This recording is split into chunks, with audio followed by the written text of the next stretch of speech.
the 15th, 2027, 3:12 in the morning. Aboard the USS Gerald R.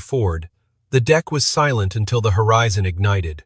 Without warning, 12 hypersonic missiles tore through the night sky, launched from deep within mainland China. Traveling at more than Mach 10, they streaked across the Pacific, targeting what many considered the most advanced aircraft carrier in human history. Sirens wailed. The Aegis combat system scrambled. In under 30 seconds, the Ford's future, and perhaps America's naval dominance, hung in the balance. The first impact? Never arrived. In that split second, something unseen happened. A classified system never publicly acknowledged kicked in. One by one, the deadly payloads began to vanish mid-flight. Was it a glitch in China's missile guidance? Or had the US just activated a defensive capability the world never expected? Because what followed next changed the rules of warfare in the Pacific forever. What hidden force saved the USS Ford that night? Your intel matters. Tap subscribe, hit the like button, and drop your thoughts below, because this is not just a story. It is a simulation of the future we may face. 3 o'clock in the morning, April the 15th, 2027. Western Pacific, 220 nautical miles, east of the Philippines. At exactly 3 o'clock in the morning, a barrage of DF-27 hypersonic glide vehicles launched from mobile platforms positioned across southeastern China. Designed for precision strikes against naval targets, the DF-27 second traveled at over 12,000 kilometers per hour, skimming just above the atmosphere to evade early detection. Their trajectory? Directly toward the USS Gerald R. Flagship of Carrier Strike Group 11. By 3:04 in the morning, U.S. Space Command detected abnormal heat signatures rising from the Fujian coastline. Within 30 seconds, the data confirmed what no U.S. war planner wanted to see: a full-scale saturation strike, targeting not just the Ford, but also her escorts, the USS Thomas Hudner, the USS Princeton, and the Arleigh Burke-class USS John Basilone. 3:05 in the morning, combat alert sounded aboard the Ford. General Quarters was called. In the Combat Information Center, radar operators watched the hypersonic signatures streak toward the task force, too fast for conventional missile interceptors to track. 3:07 in the morning, Aegis Combat System Phase 1 engaged. SM-6 interceptors launched vertically, forming a layered dome of defense. But the missiles traveling over 3 miles per second outpaced the intercept windows. It was clear. Aegis alone was not enough. Then, at 3:09 in the morning, something changed. A new transmission lit up the encrypted comms channel code-named Black Ice, an order few had ever seen in combat conditions. Activate Project Spectre. 3:10 in the morning. Project Spectre came online. The classified system, rumored among defense insiders but never confirmed publicly, was an integrated electromagnetic and directed energy counter-hypersonic net developed in tandem by DARPA and Lockheed Martin. Grounded in railgun theory but evolved for naval application, Spectre used focused microwave fields and ionized plasma bursts to disrupt the missile's internal guidance systems before physical interception was needed. 3:11 in the morning, results began to show. The first DF-27, previously locked on Ford's command tower, veered off course and exploded mid-air. The second followed seconds later, then the third. Chinese operators may have believed their systems were jammed. In truth, they had been blinded. But 3 missiles still maintained lock. 3:12 in the morning, layered defense. Final line activated. With SM-6 second depleted and Spectre's wave focusing to recharge, the USS Ford deployed CRAM point defense systems, targeting the final hypersonics. 2 were neutralized just 19 kilometers from impact. The last one passed within 7 kilometers of the Ford, close enough to feel the kinetic shockwave as it tore through the sea before crashing into open water.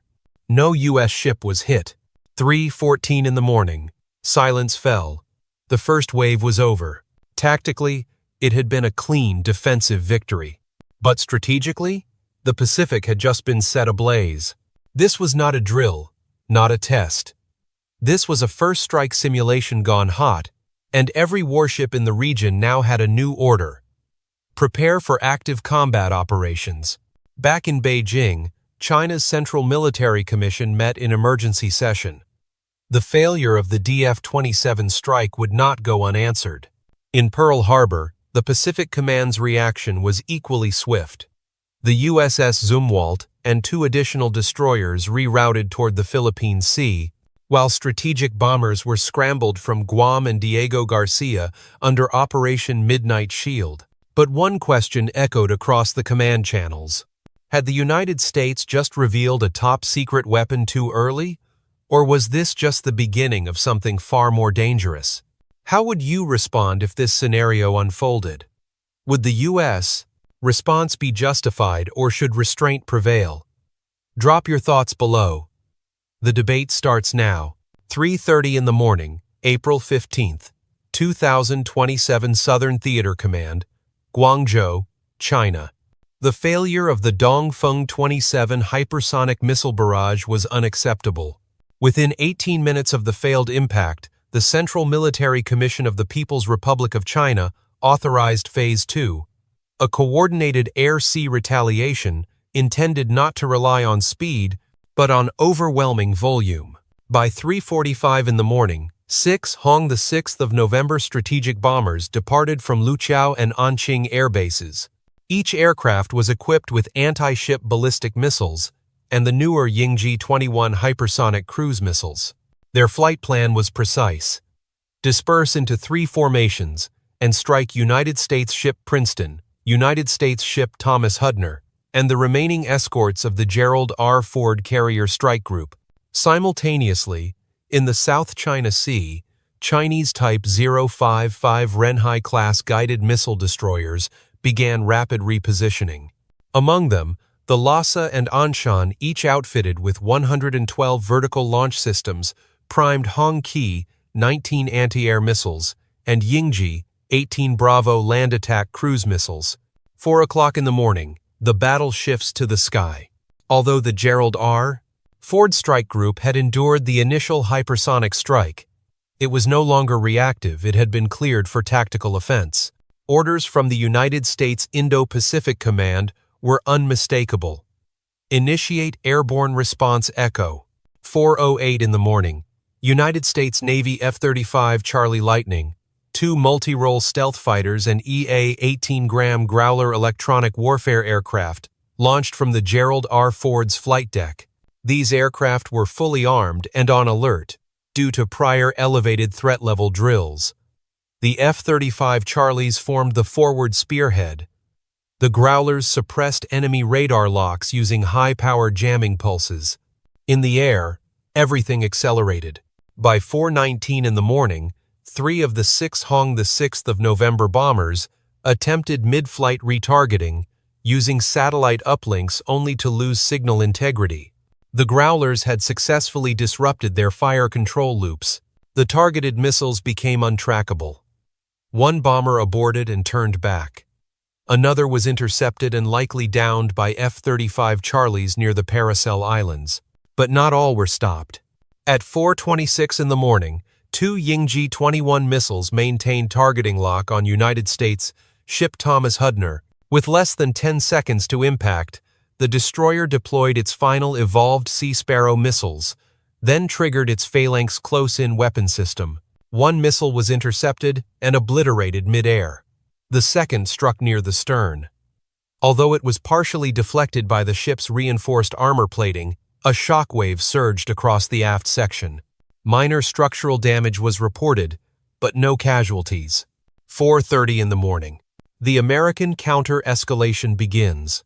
In direct response, Carrier Strike Group 11 was granted operational authority under Operational Plan 9017 Delta, permitting non-lethal suppression strikes on Chinese military outposts built atop artificial islands in the Spratly Islands chain. 4:42 in the morning. Operation Neptune. Phantom activated. 4 B-2 Spirit Street Elth bombers. which had departed Diego Garcia under total radio silence hours earlier, approached Fiery Cross Reef and Subi Reef, flying beneath radar thresholds. Each aircraft released AGM-158 Charlie long-range anti-ship missiles, utilizing passive radar and onboard imaging to autonomously identify Chinese radar installations and surface-to-air missile platforms. By 5:05 in the morning, 3 enemy-controlled radar hubs fell silent. No human targets were engaged. No direct strike on mainland China occurred. But every decision-maker in Beijing now understood. This was a calibrated signal the next escalation would be different.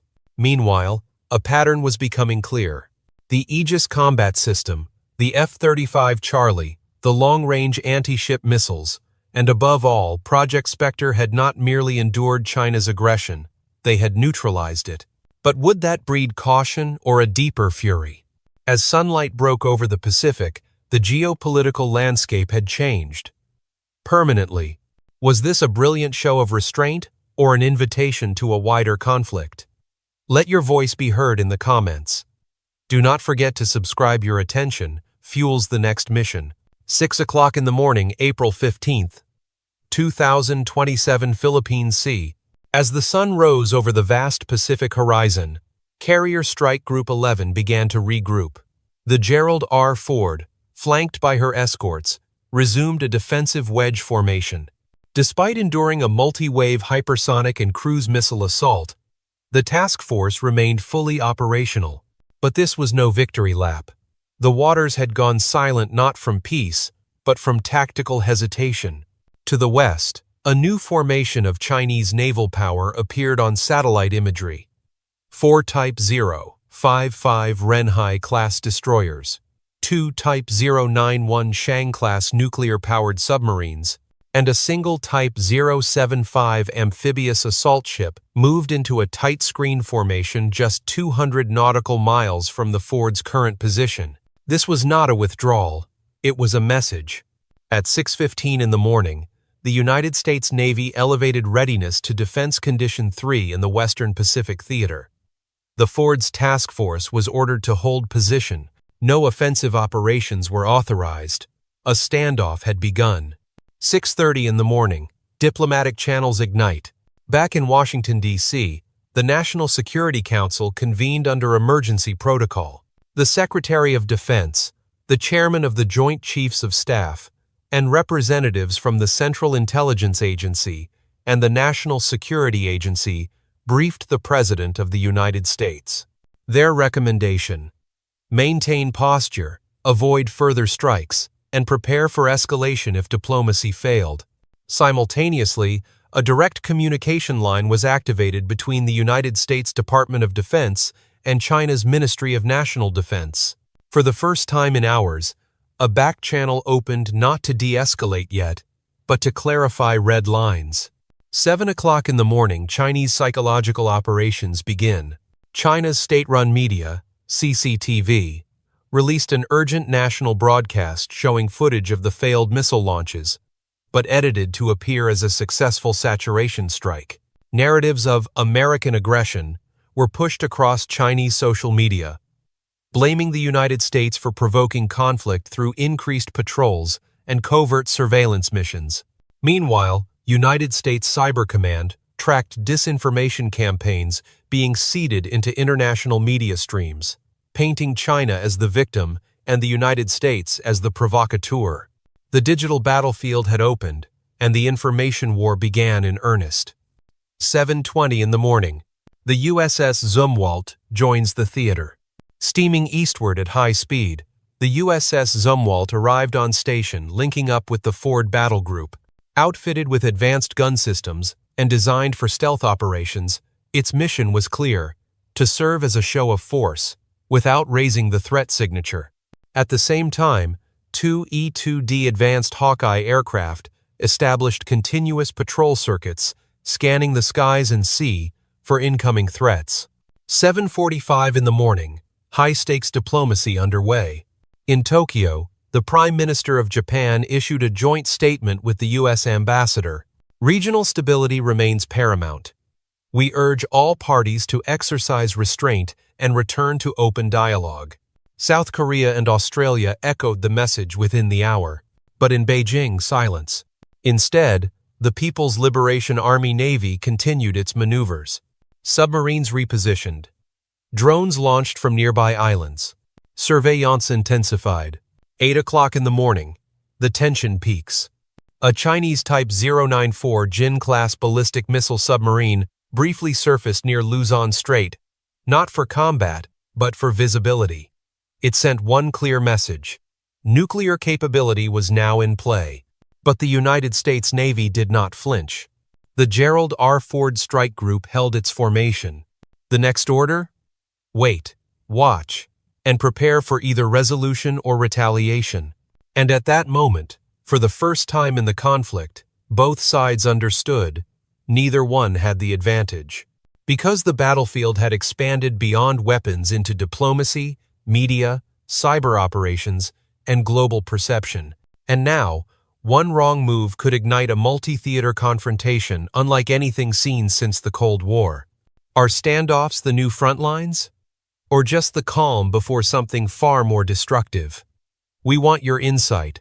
Drop it in the comments. Subscribe to track this scenario as it unfolds. 8:30 in the morning, April 15th, 2027. Deep Pacific, United States Navy Submarine Detachment. Undisclosed location. While the world focused on the visible standoff between surface fleets, a different war was unfolding beneath the waves.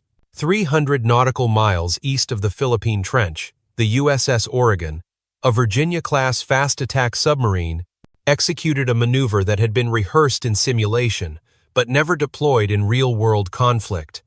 Operation Mirror Net. For the past 24 hours, as Chinese missiles launched and media narratives spun across continents, the Oregon had been quietly tracking electromagnetic anomalies across the seabed, unusual patterns, consistent with underwater sensor arrays, possibly deployed by China in the previous year as part of its Seabed Sovereignty Initiative. But what the Oregon discovered at 8:32 in the morning was far more serious. A grid of autonomous seabed drones triangulated around the USS Gerald R. Ford's current patrol zone. These were not explosive mines. These were data parasites, stealth submarinal probes designed to listen, map, and potentially transmit targeting data in real time to Chinese hypersonic platforms. 8:40 in the morning, command authorization. Neutralize. The United States Indo-Pacific Command issued a rare real-time approval. Deploy Silent Ray. Silent Ray was a newly developed low-frequency disruption pulse, engineered not to destroy but to permanently deactivate digital equipment without leaving a kinetic trace. Delivered via an advanced towed sonar array, the pulse swept through the water column in all directions. Within seconds, the entire undersea Chinese grid went dark. Communications lost. Data feeds severed. The silent eye was blinded. Back in Beijing, Chinese satellite relays received no further telemetry. Their undersea edge, one never publicly admitted, was now compromised. And here came the twist. Because Project Spectre, which had been activated hours earlier to defend the Ford from hypersonic missiles, had actually been paired with Silent Ray all along, forming a dual-layered network of electromagnetic dominance across both air and sea. It was never just about stopping missiles. It was about owning the battlespace unseen and uncontested. The Gerald R. Ford had not just survived by luck or last-minute intercepts. It had been shielded by a system that redefined modern naval warfare. The electromagnetic kill chain. At 9 o'clock in the morning, with the Chinese eyes blinded, the United States Navy seized full-spectrum superiority in the Philippine Sea without firing a single offensive shot. But would Beijing accept defeat in silence? Or respond in kind somewhere else, somewhere darker? Were you expecting that twist? Is this the future of warfare? No explosions? Just deactivation? Let us know in the comments. Subscribe for the next chapter in this evolving simulation. The simulated conflict in the Western Pacific reveals one defining truth. Modern warfare is no longer won solely by firepower. It is won by information, timing, and electromagnetic control. From the moment the Dongfeng 27 hypersonic missiles left their launchers to the final deployment of Silent Ray, the battlefield evolved faster than any Cold War strategist could have imagined. Strategically, the United States Navy's layered defense doctrine proved highly effective. The Aegis combat system, in concert with CRAM, evolved Sea Sparrow missiles, and classified technologies like Project Spectre, not only defended a high-value asset, but also demonstrated the United States' ability to intercept and neutralize multi-vector attacks in real time. Equally important was the non-lethal posture maintained throughout. The long-range anti-ship missiles used in Operation Neptune Phantom did not strike human targets. Silent Ray deactivated hostile infrastructure without triggering direct retaliation. In doing so, the United States sent a clear message. We do not seek escalation, but we are prepared for it. Geopolitically, the implications are massive. China's reliance on saturation strikes and asymmetric undersea sensors was exposed and effectively countered. The credibility of its regional reach took a hit, not because of direct military defeat, but because its strategic veil had been pierced. Allies such as Japan, Australia, and South Korea now see proof of American readiness not just to respond but to win, without starting a war. But this balance is fragile. For now, the standoff ends with an uneasy silence. But every move has been catalogued, studied, and mirrored. And somewhere, in a secure room, new simulations have already begun. Because in this age, deterrence does not rest on the number of ships or missiles, it rests on dominance in the domains no one sees. When the final reports came in, there were no ships sunk, no soldiers lost, no cities burned. But make no mistake, this was a battle, and the most important weapons were never seen. In just 6 hours, the United States Navy confronted the future. Hypersonic saturation, drone-assisted precision strikes, and undersea surveillance networks designed to erode American dominance. And it did more than survive.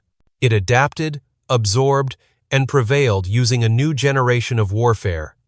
Electromagnetic supremacy.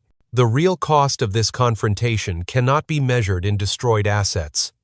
It is measured in billions of dollars in stealth technology and countermeasure development, years of clandestine research now partially exposed, global trust strained under the weight of near conflict. Allies across the Indo-Pacific took note. Nations like Vietnam, the Philippines, Japan, and Australia now know that while China may move fast and bold, the United States can still shield, strike, and stabilize without igniting the entire region. This scenario, while fictional, is built on real systems, real strategies, and real political tensions. The Dongfeng 27 exists. So does the USS Gerald R. the long-range anti-ship missile, and the Aegis combat system. The unknown variable is what comes next. If hypersonics can be jammed, if underwater sensors can be silenced, then the race does not end, it accelerates. Because in this new era, dominance is not a matter of size or speed. It is about who can control the silence, who can disrupt without being detected, who can end a war before it begins. And that is the uncomfortable truth. Power today is not in launching the first missile. It is in making sure the other side never dares to. Strength deters chaos. Peace demands power. Infra 1. If this scenario challenged your thinking, subscribe now. Share your take in the comments. What part of this simulation shocked you the most? Because the world is changing and staying informed is no longer a choice. It is a duty.